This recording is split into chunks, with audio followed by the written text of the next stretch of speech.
ஜெய் ஸ்ரீ மாதாஜி. நமது இந்திய தியான நிலையில் அன்னையின் சொற்பொழிவை கேட்போம்.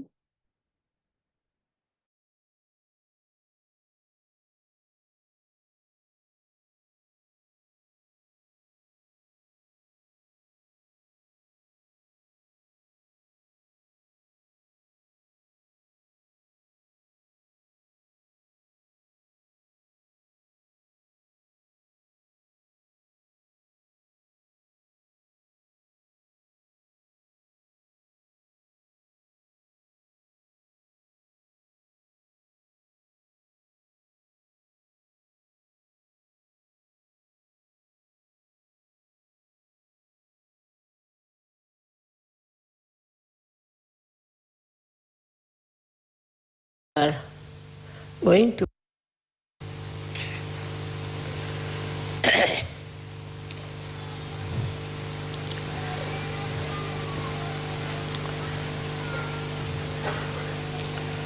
today we are going to worship Sri Ganesha. It's all said about him that he is the first deity that was created on this earth by Adi Shakti.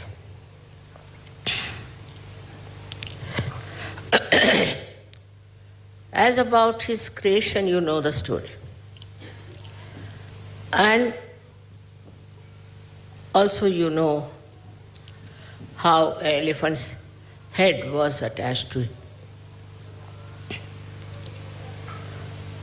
Today, I am going to tell something more subtler about him, Kundalini, and the Mother Earth. He was made out of the Mother Earth.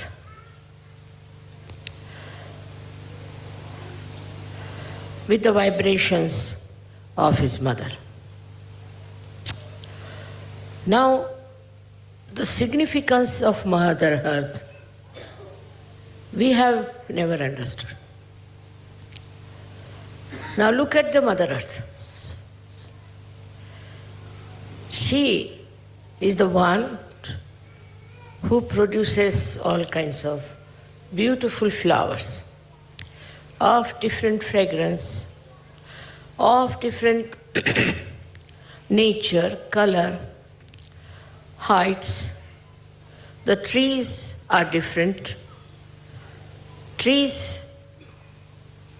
when they grow up, they grow in such a manner that every leaf of that tree gets the sun.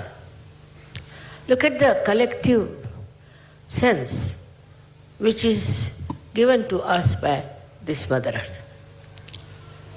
We have never realized that this Mother Earth, which is giving us everything that we want, and the sun helps the Mother Earth, cooperates, coordinates with it.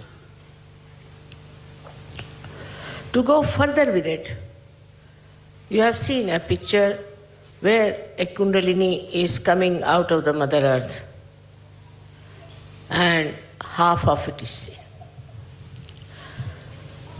So, what does this Kundalini do for us? Or what does this Mother Earth does for us?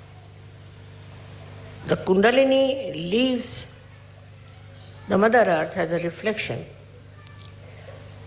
And what does she do within us to build us up in which way?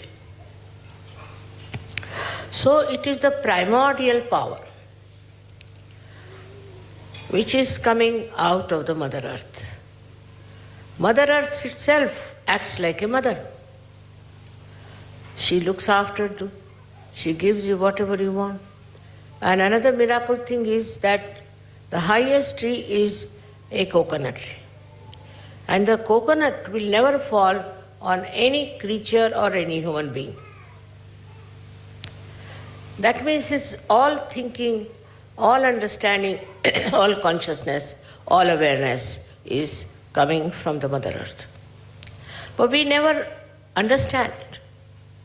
As it is, we take for granted. Now, what does she do for us human beings? She is the primordial power. What she does is to build in us a primordial, we can call restrictions, or primordial taboos, or primordial dharmas.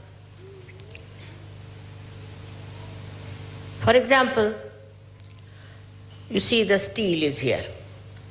It has its own dharma. It cannot behave like wood. Wood has its own dharma. It cannot behave like silver. They all have their dharma and they are bound in that dharma. Everything that is in the nature has its own dharma. If you see the tiger, if you see the lion, if you see a mongoose or you see a snake, they all have their dharma, their style, their everything. It's very surprising how they are bound by it. Once in Pratishthan, I went from the other side to my bedroom. And I saw a very big snake came out of a hole. Of course, I was quite away from it, but it felt my vibration. Started running away.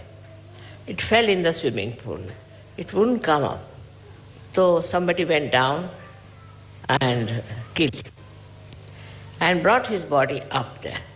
I was surprised. It was such a big one, about 6 feet, but it intertwined itself in a very beautiful pattern. Surprisingly, when it was dead. All right. Then what they did is they said that, Mother, if you leave it, it will fall in the water again, it will come to life. So what should we do? I said, let it be, then what do you do? He said, we burn it. So they burnt the snake. But the female of that snake came out after 10 days. They said, there must be a female. And she was searching for him when suddenly somebody saw her. They killed her also. They killed her and she also made the same kind of a pattern. I was amazed. Very beautiful pattern of the body going around like this, like this, like this, like this. Exactly the same she also made. So I was surprised. How is it that this lady knows how to copy her husband? She did it. And when we burnt her, she was finished, of course, both of them were killed. But what I felt is that animals, creepers, those who creep on the other people also, every type of animal, the whole of biology I studied, I was amazed that every type of animal has the same sample of behavior. For example, you can put the dog in the water, he'll swim, but the cat may not. See, it's a thing that is built in the dharma, what I call it, the primordial taboos.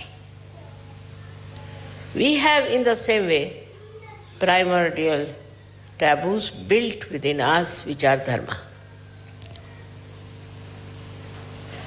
A human being has to be like that. If he tries to be something else, something goes wrong with his life. It's like, say, if you have glass, you drop it on the ground, it will break. That is the dharma. In the same way, when human beings start deviating from the line of dharma, they get into trouble. But it's only human beings who can do that. they can only cross over these taboos, these primordial taboos, and can become horrible. You see a person, sometimes I wonder what's wrong with him. He has a nice home, very good wife, everything. Then he has a keep. What is the need? For man, it is primordial that he should have only one wife and one husband. It's a taboo. As soon as you deviate from that, something goes wrong. Now, who punishes or who corrects or who destroys is this primordial power which we call as Param Chaitanya.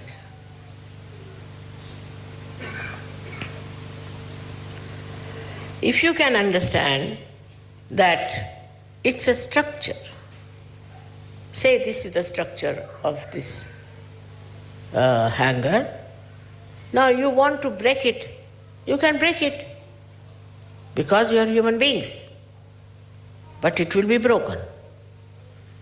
As simple as that. We have to understand we are human beings and we cannot do things which go against our dharma. Now, why the dharma? Dharma has to be there for our ascent. Now, man, in his intelligence and his progressiveness, thinks that anything he does, what's wrong? Especially in the West, this is very common. But I must say for the Aboriginal people, or people who are, I don't know I should call Indians Aboriginal or not, but those people who were made aware of their primordial taboo somehow.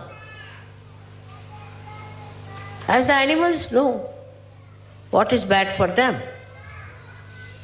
And that knowledge was there with Aboriginals.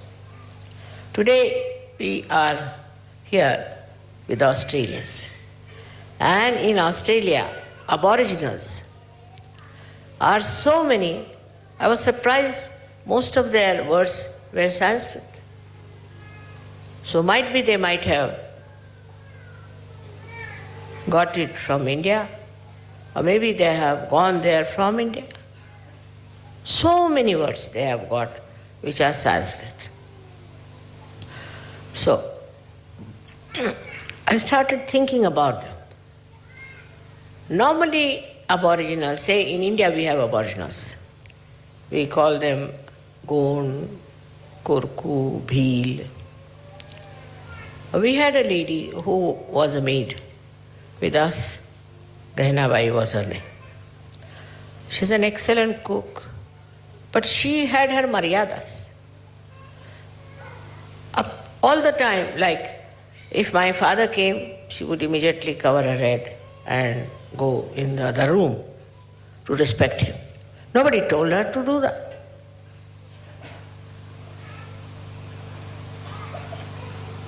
Their marriage system was also very surprisingly good. And their relationships with children also was very good. Somehow or other, in my childhood, I met many of them.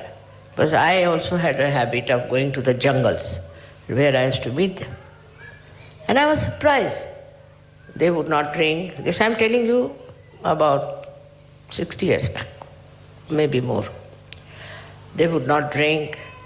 Very lajjashil means shame of everything.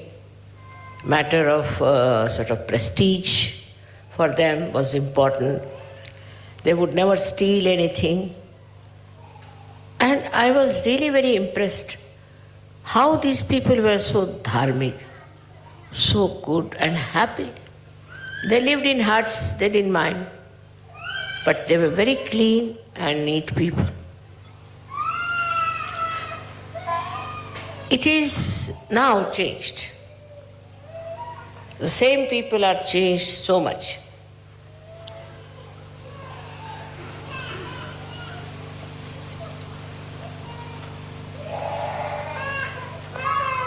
I mean, they were like sacred people, I tell you. Holy people. They worship Mother. They worship Mother Earth. Nothing else. And I asked this lady, why do you worship Mother Earth? She said, she gives us everything. She is a just mother. We live in the jungles. She looks after us. And she is the most conscious person. He knows that we are there and she has to look after us. Even to take out some leaves from the trees, they used to think about it. But then the missionaries came, they converted them, they gave them skirts and blouses, I don't know what all they did. But Gahinabai did not. She said, what is this? Why should I wear a dress like this where the whole body is exposed? No, I'll wear a sari. I can never go. Why should I wear this kind of a useless dress? But when they met with these so-called advanced people, so many of them started living like them. They said, you have no freedom.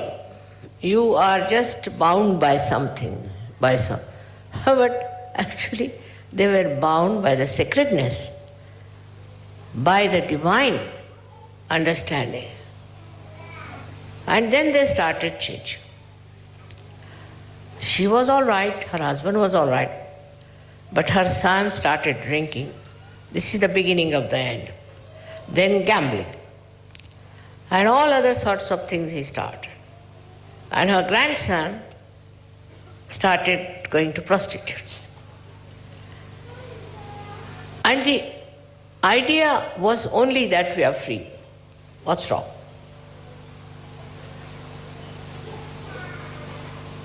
Now these primordial taboos are in you, built in. They are there. These are existing maybe in a potential state. Maybe you have curbed them down. Maybe you have turned them out. But they are there. All the time they are there. And that's what we say, that you are leaving the maryadas. Or else we say that you are insulting Sri Ganesh. So when Mother created this universe, first deity was Sri Ganesh. Auspiciousness was created. Now we don't understand what is auspiciousness. Auspiciousness is a complete understanding of primordial restrictions and also of the protocol.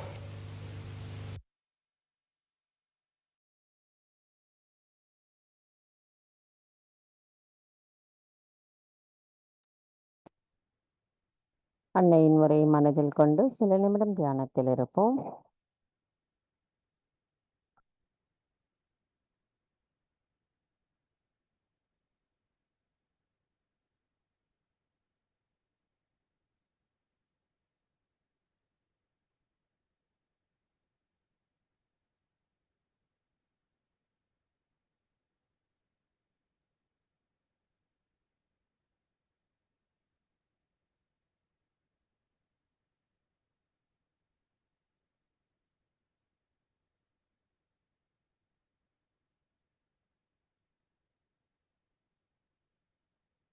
தாய், எங்களுக்கான இன்றைய இந்த காலை நேர கூட்டு தியானத்தை தந்தமைக்கும், ஸ்ரீ கணேச தத்துவத்தின் முழுமையை எங்களுக்கு உணர்த்தியமைக்கும் எங்களின் கோடானு கொடி நன்றிகளை தங்களுடைய பொற்கமல திருப்பாதங்களில் பணிவோடு சமர்ப்பிக்கிறோம்.